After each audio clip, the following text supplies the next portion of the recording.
Bonjour à toutes, bonjour à tous.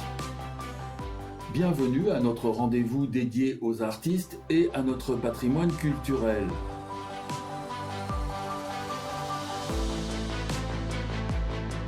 Aujourd'hui, nous vous proposons d'évoquer les jeux antiques depuis leur création par les Grecs anciens, l'an 776 avant notre ère, puis leur interdiction en 392 par l'empereur romain Théodose converti au christianisme, jusqu'à leur invention moderne sous forme de Jeux olympiques l'an 1896 sous l'impulsion du baron Pierre de Coubertin.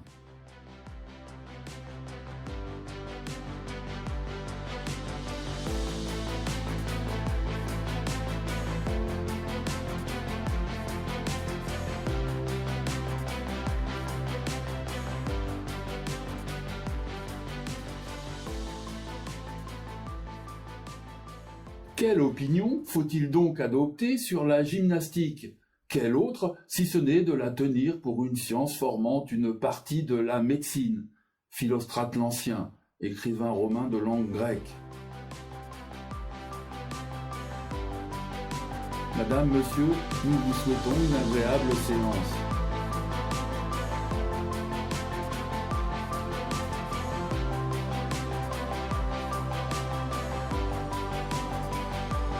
Préambule. La programmation des Jeux olympiques et paralympiques de Paris 2024 est une belle occasion de converser autour de la Grèce ancienne, berceau linguistique et culturel de l'Europe, l'opportunité de revenir vers ce 8e siècle avant notre ère, à Olympie, dans le nord-ouest du Péloponnèse, pour revisiter le sanctuaire où, en l'honneur de Zeus, ont été créés les premiers concours antiques.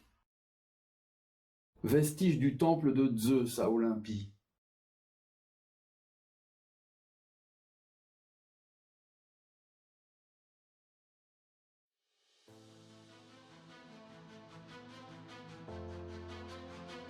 Tétradrachme représentant Zeus.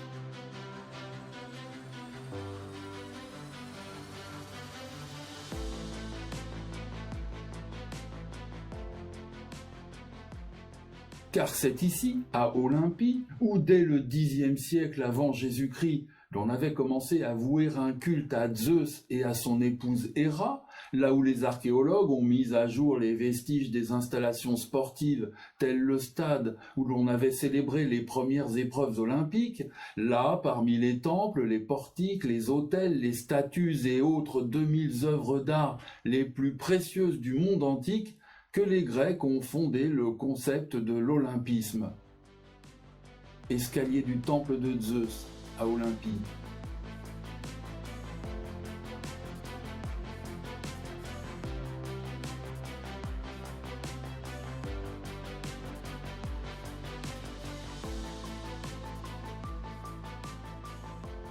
L'objectif de l'olympisme, créer un rassemblement qui conduisit les citoyens des différentes cités de l'Empire, grâce à la compétition sportive, à s'affronter dans un esprit pacifique.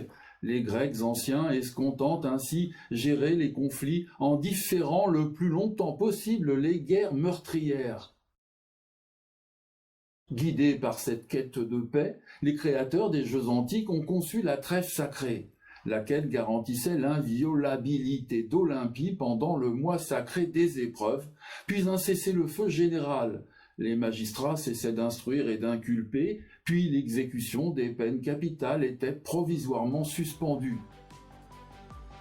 Tête colossale de la déesse Héra.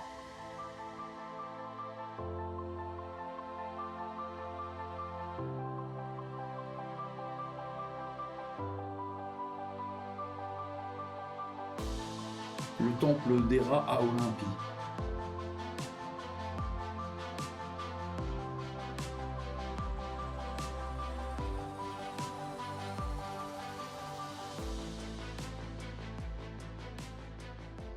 C'est Héraclès, Hercule pour les Romains, mi-homme, mi-dieu, fils de Zeus et de sa maîtresse, la mortelle Alcmène, qui, selon le grand orateur athénien Lysias, serait le fondateur mythique des Jeux d'Olympie.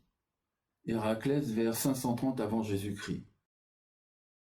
Selon Lysias, s'adressant à ses concitoyens, il convient de se souvenir d'Héraclès et de se rappeler que le premier, il organisa ces jeux par bienveillance pour la Grèce. En effet, jusqu'alors, les cités étaient hostiles les unes aux autres. Héraclès institua une compétition sportive, une émulation, un concours d'intelligence, afin que, pour toutes ces raisons, nous nous réunissions dans un même lieu. Il pensa, en effet, que le fait de se rassembler ici serait pour les Grecs le début de l'amitié mutuelle.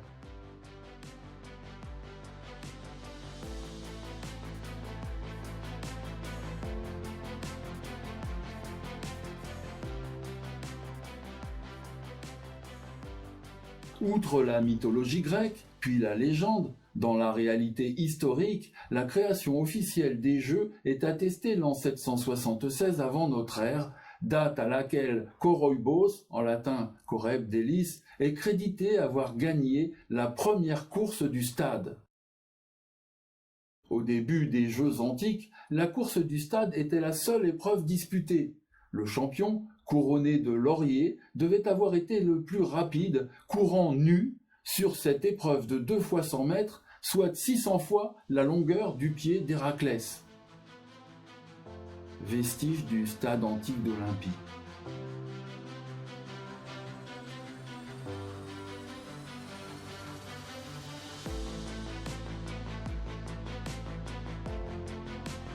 Scène de course d'un stade olympique, École française d'Athènes.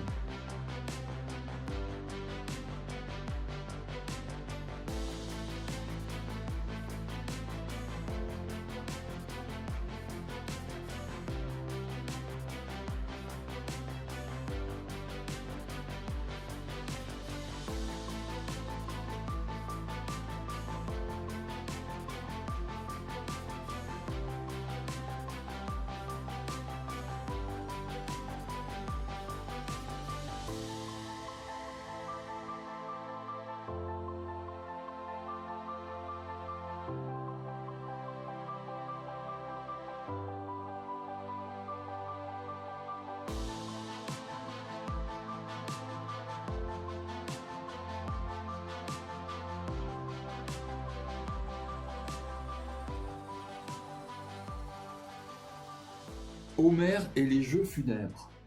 La création des Jeux d'Olympie l'an 776 avant Jésus-Christ correspond au siècle où Homère a écrit l'Iliade et l'Odyssée.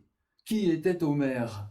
Un poète-chanteur, en grec un aède, qui, lorsqu'il déclamait les 26 000 vers de son œuvre, en ville ou bien dans les gymnases, s'accompagnait d'un petit instrument à cordes. Buste d'Homère, copie romaine d'un original hellénistique, 1er siècle avant Jésus-Christ.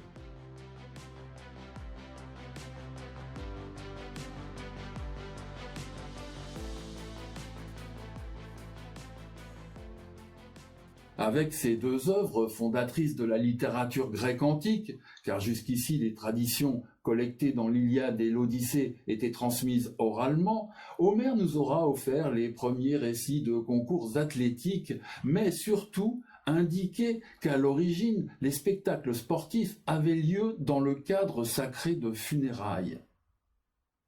Manuscrit de l'Odyssée, 1495.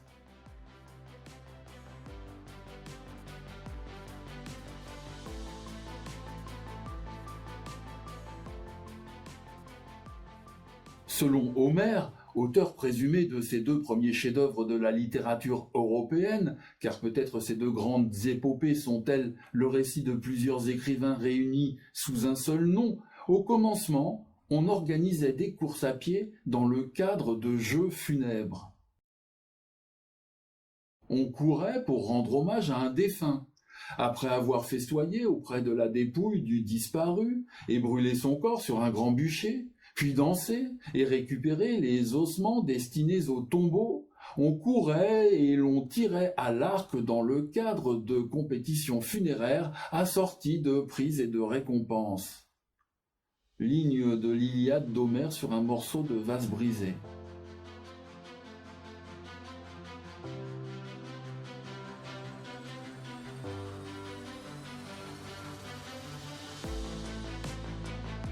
J.O. 1908.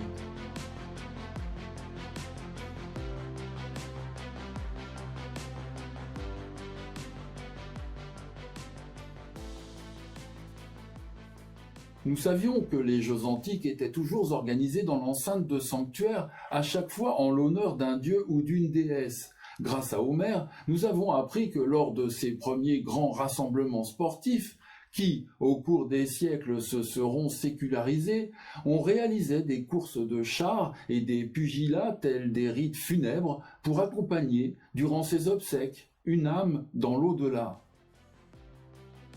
Le Philippéion d'Olympie.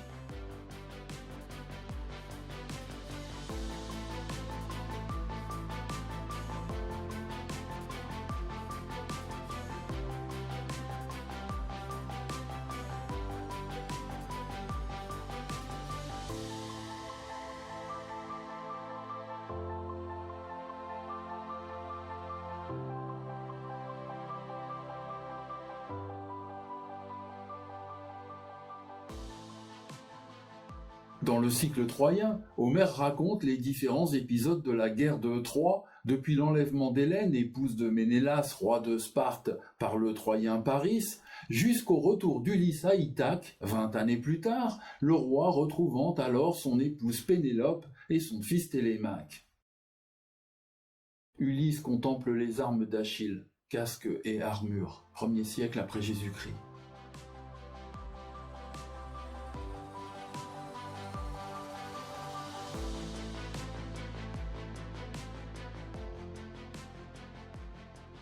Aphrodite avait promis à Paris, fils de Priam, roi de Troie, qu'il séduirait Hélène de Sparte, ceci à condition que le jeune prince la désignât, elle, quand la déesse de l'amour aurait à affronter la concurrence des divinités Héra puis Athéna pour gagner la pomme d'or désignant la plus belle d'entre toutes les trois. Aphrodite, dite la Vénus de Milo, 150 ans avant Jésus-Christ.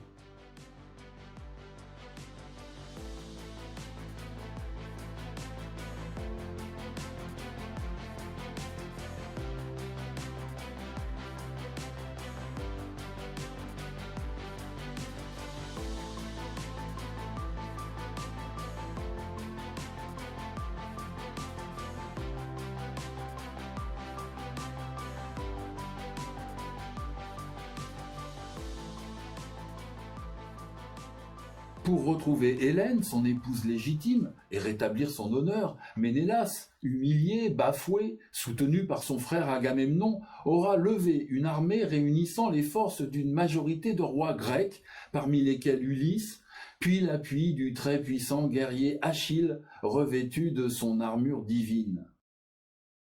Masque funéraire en or d'Agamemnon, 1500 avant Jésus-Christ.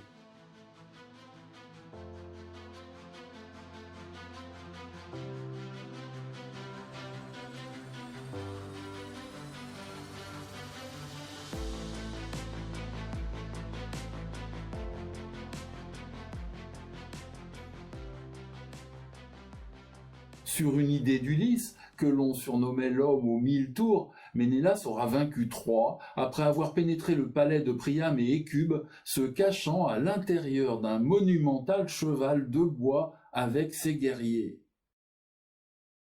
Quelle imprudence! Les Troyens avaient laissé entrer cette immense sculpture à l'intérieur de la cité antique, car on leur avait présenté telle une offrande destinée à la déesse Athéna. Le cheval de Troie, 700 avant Jésus-Christ.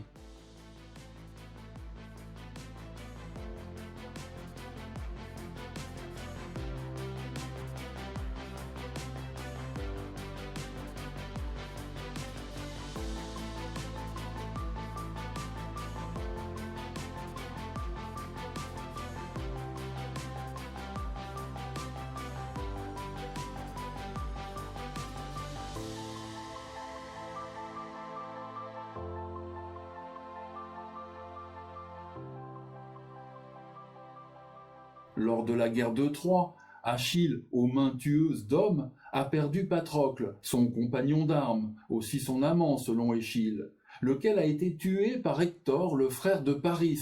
La peine du héros incarné au cinéma l'an 2004 par Brad Pitt aura été immense. Jeune cavalier vers 520 avant Jésus-Christ, par Euphronios.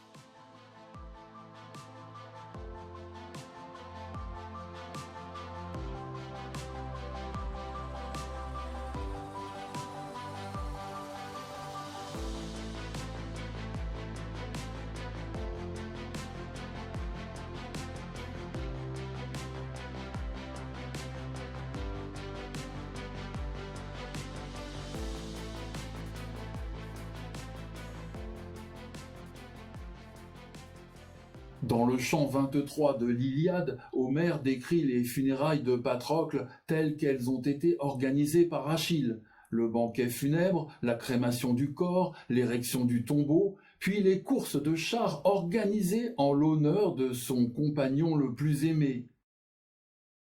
Mes chers compagnons, ne détachons point des chars nos chevaux aux sabots massifs, mais avec nos chevaux et nos chars, pleurons Patrocle, car tel est l'honneur dû aux morts. Et ils se hâtaient de s'armer et de monter sur leurs chars, guerriers et conducteurs. L'Oriche de Delphes, qui tient les rênes, 478 avant Jésus-Christ.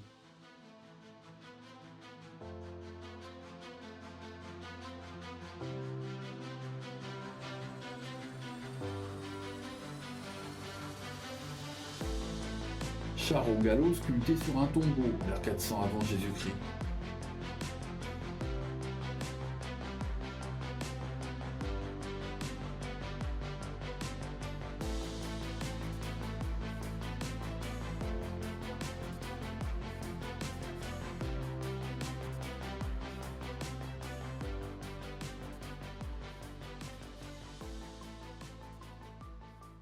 Les prix offerts par Achille aux vainqueurs des compétitions sportives des funérailles de Patrocle, selon Homère, des vases, des trépieds, des chevaux, des mulets, des bœufs aux fortes têtes, des femmes aux belles ceintures et du fer brillant. Vase représentant un sphinx, 670 avant Jésus-Christ.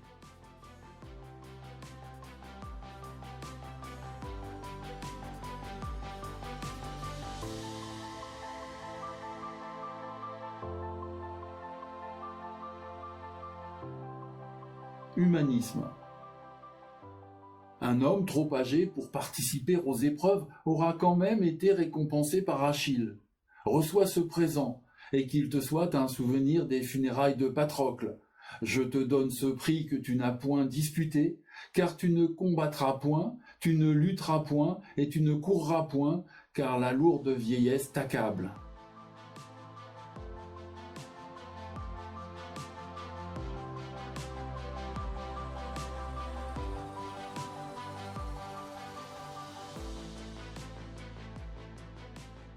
Atalante à l'avant-garde de la féminisation du sport.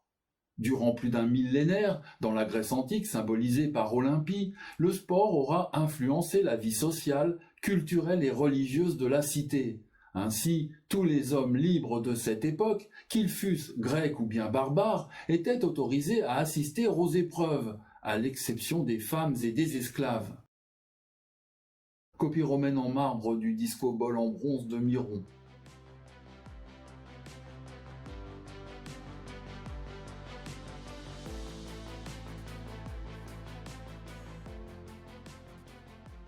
Les femmes étaient exclues du spectacle des jeux, sauf la prêtresse du culte de Déméter, Cérès chez les Romains, laquelle, avant d'être supplantée par Zeus, avait été la première divinité honorée à Olympie.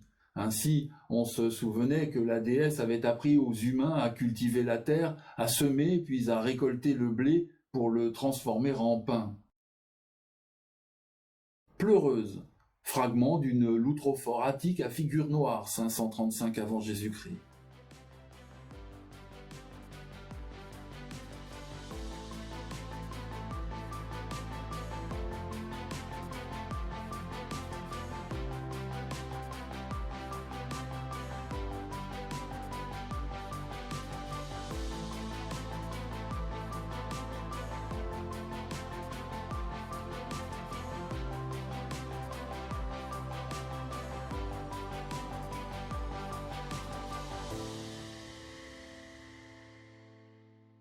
Les attributs de la déesse de l'agriculture liés à l'alternance des saisons et la résurrection de la nature, l'épi de blé, sur lequel ont été fondées les civilisations méditerranéennes, puis le coquelicot, symbole de la première fabrication du pain. Déesse tenant des épis de blé, 1250 avant Jésus-Christ.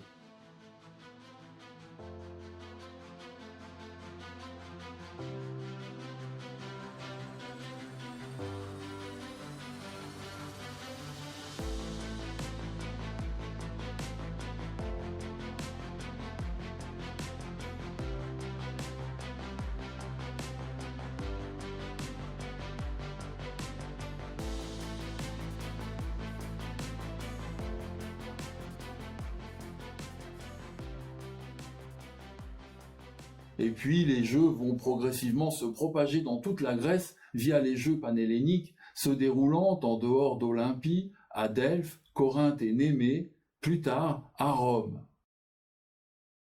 Les athlètes, alors, ne viendront plus chercher la seule notoriété sanctionnée par la couronne de laurier, de chêne, de pin ou bien d'olivier, le végétal identifiant le lieu où le champion a triomphé.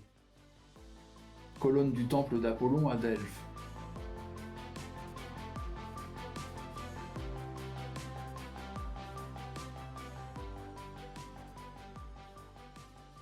Se professionnalisant, les sportifs viendront désormais concourir pour gagner de très importantes sommes d'argent, puis de la nourriture et des amphores d'huile d'olive.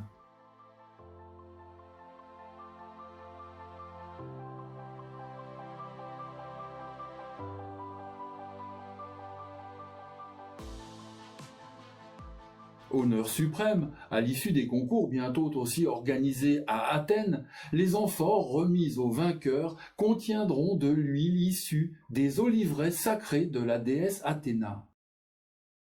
Et même davantage encore, sur les parois de ces contenants bénis, sacralisés, un très célèbre peintre sur vase aura représenté la divinité sous le patronage de laquelle les jeux ont été conduits. Copie de la statue d'Athéna érigée par Phidias au Parthénon.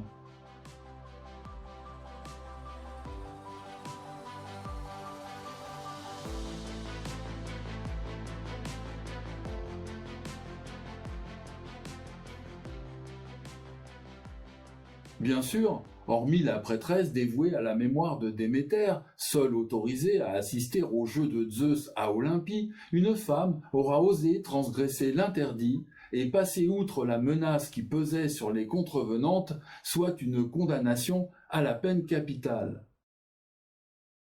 En effet, la loi grecque, pour ses contestataires anticipant les mouvements d'émancipation des femmes, prévoyait bien la mort par précipitation du haut du mont Typaïon, qui, selon Pausanias, a des rochers très hauts et très escarpés.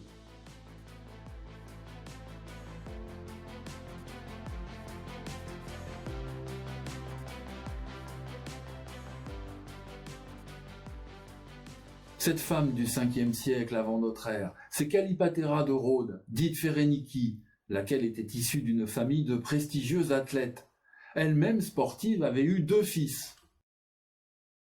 Euclès, le premier de ses garçons, était déjà champion de pugilat, la boxe actuelle, à Olympie, quand le second, Pésirodos, s'entraînait sans réserve pour les Jeux de la 85e Olympiade.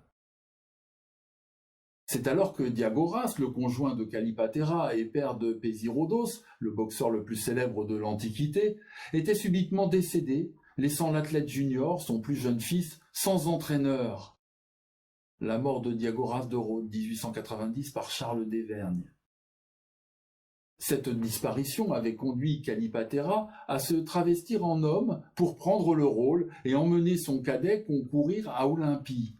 Selon Pausanias, comme son mari était mort prématurément, elle se donna en tout l'allure d'un entraîneur.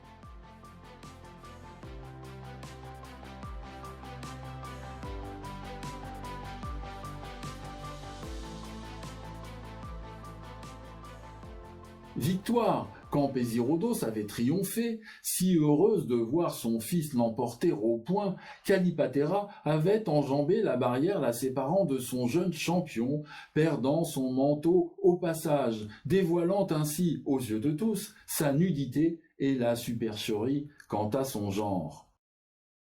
Acquitté au regard de la notoriété de sa famille de stars olympiques, Kallipateira aura toutefois créé un précédent, car désormais une loi devait imposer aux maîtres de gymnastique de se présenter nus aux compétitions, comme déjà c'était la règle pour les compétiteurs.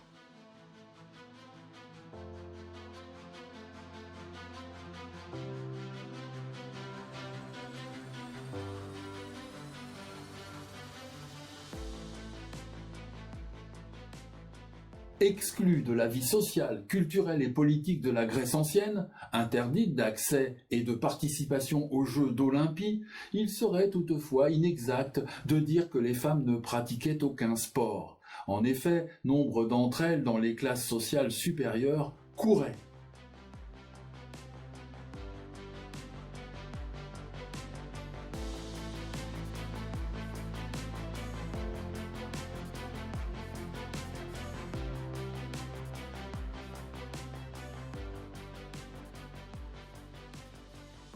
Outre les sources archéologiques montrant des athlètes femmes pratiquer des activités sportives, la mythologie grecque aura retenu le nom de l'héroïne Atalante, laquelle, voulant rester vierge telle la déesse Artémis, aura consacré sa vie à la chasse, la lutte et la course à pied. Abandonnée à la naissance par son père dans la forêt de Pélion, celui-ci déçu de ne pas avoir eu un garçon, Atalante, mère de toutes les athlètes femmes, allaitée par une ours, avait ensuite été éduquée par des chasseurs qui avaient créé une redoutable chasseresse.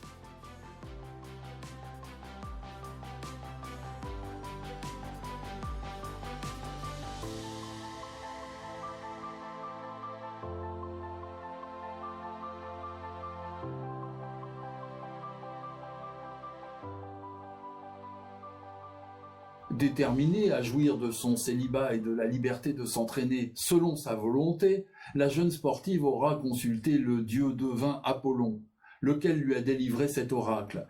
Tu n'as pas besoin d'un mari, Atalante. Fuis tout mariage. Pourtant, tu n'éviteras pas les noces, et même vivante, tu seras privée de ta vie. Apollon, œuvre romaine de l'époque d'Auguste.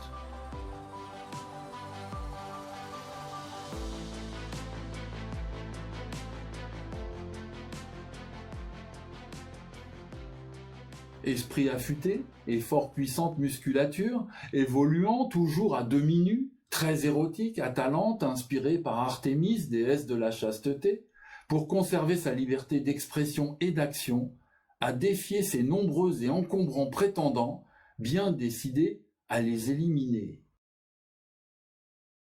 Ce défi, Atalante l'aura fondé sur son capital athlétique. Je ne serai à personne à moins d'être vaincu à la course. Luttez avec moi. Le plus rapide obtiendra ma main et mon lit pour récompense. Pour les plus lents, la mort sera le prix. Artémis en ivoire et or, 550 avant Jésus-Christ.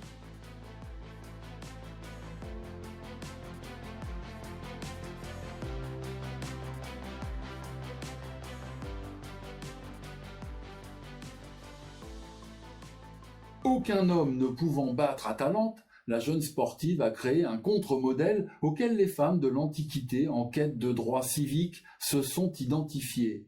L'athlète grec capable d'une violence inouïe, n'hésitant pas à tuer ses prétendants, sauf un, celui que l'héroïne aura elle-même désigné sans contrainte après avoir réinventé les mœurs, Hippomène.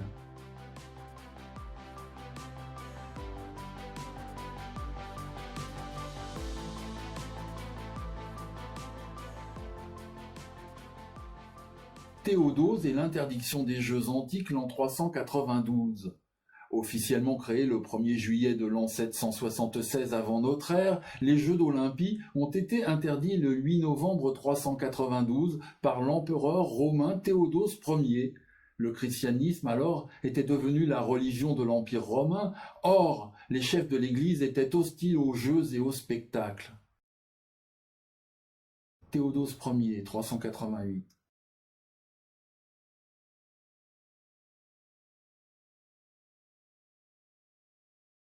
Il fallait mettre un terme aux cérémonies païennes dont les Jeux d'Olympie étaient l'un des plus prestigieux symboles. Et puis, c'est surtout la nudité, si chère aux Grecs, qu'il fallait interdire. Quant au gymnase, du grec gymnos, qui veut dire nu, les athlètes évoluaient nus.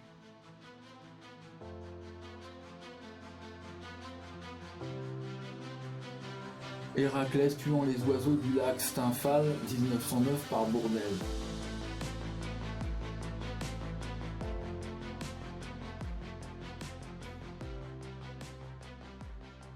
Fragments des sculptures qui ornaient les frontons du temple de Zeus au centre religieux, politique et sportif d'Olympie, vers 470 avant Jésus-Christ.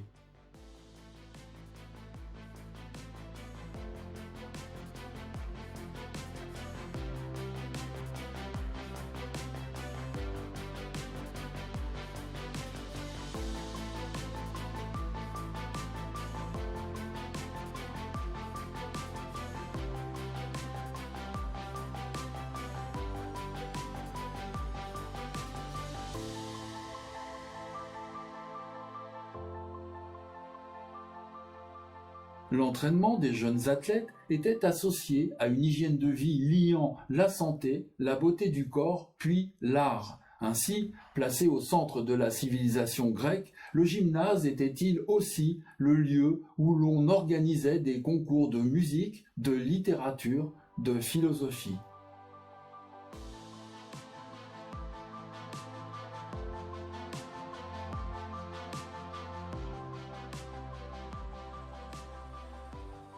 Quand le trône romain fut devenu chrétien, au regard de l'Église, il fallait aussi mettre un terme aux sacrifices rituels, car lors de la cérémonie d'ouverture des Jeux d'Olympie, on égorgeait des dizaines de taureaux devant la statue chryséléphantine de Zeus.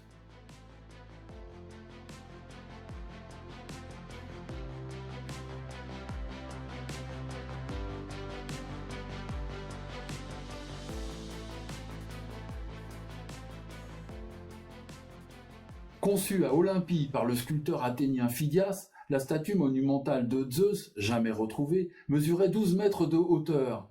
Classée au 3e rang des 7 merveilles du monde antique, après la pyramide de Khéops à Gizeh, puis les jardins suspendus de Babylone.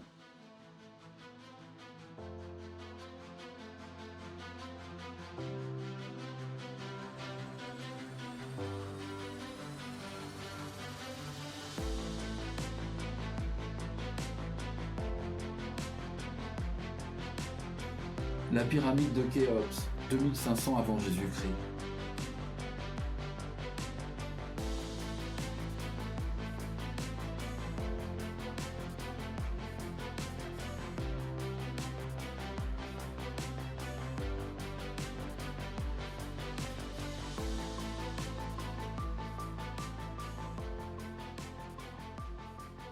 Un grec, à savoir un grec issu de l'aristocratie, se devait d'avoir assisté aux Jeux d'Olympie au moins une fois dans sa vie. Pour réussir sa mort, il fallait avoir fait acte de pèlerinage jusqu'au centre religieux et sportif et là, applaudi les dieux du stade.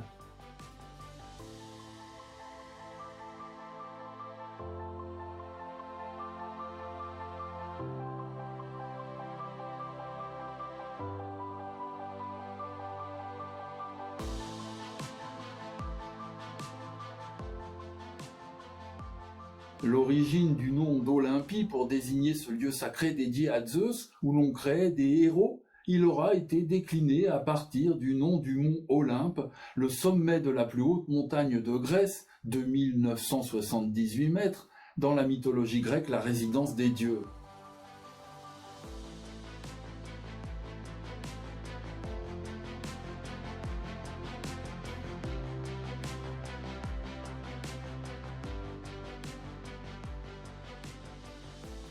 Les JO modernes et le baron Pierre de Coubertin. Interdits par Rome en 392, les Jeux réintroduits sur la scène internationale 15 siècles plus tard, l'an 1896 exactement, à Athènes, à proximité du Parthénon, sous l'impulsion du baron Pierre de Coubertin, font bien référence à la Grèce ancienne, au site antique d'Olympie.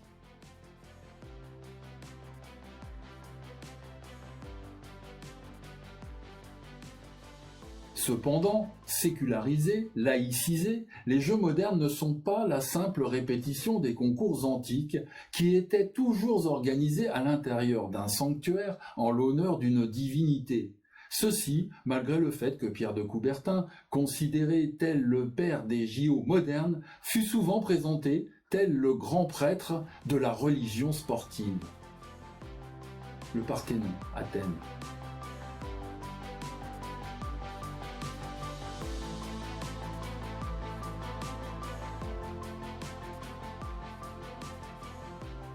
Convaincu que la supériorité industrielle et économique de l'Angleterre de la fin du XIXe siècle était fondée sur la pratique du sport des citoyens britanniques, Coubertin, issu de l'aristocratie française, aura conçu l'olympisme moderne pour créer de nouvelles élites dirigeantes, davantage viriles et conquérantes, mais aussi plus morales et plus vertueuses, imaginant à l'échelle mondiale une chevalerie sportive.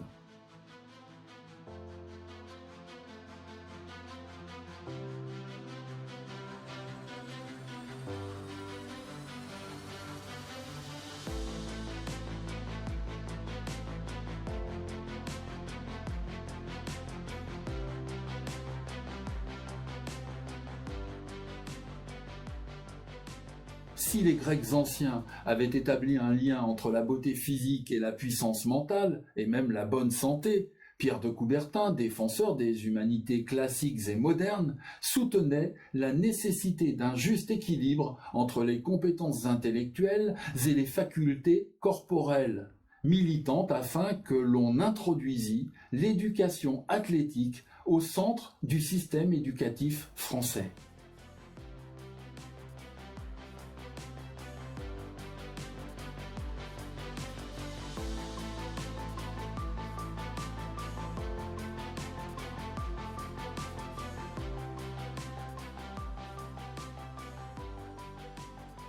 Fondateur l'an 1894 du Comité international olympique, Pierre de Coubertin était opposé à la participation des femmes aux épreuves olympiques.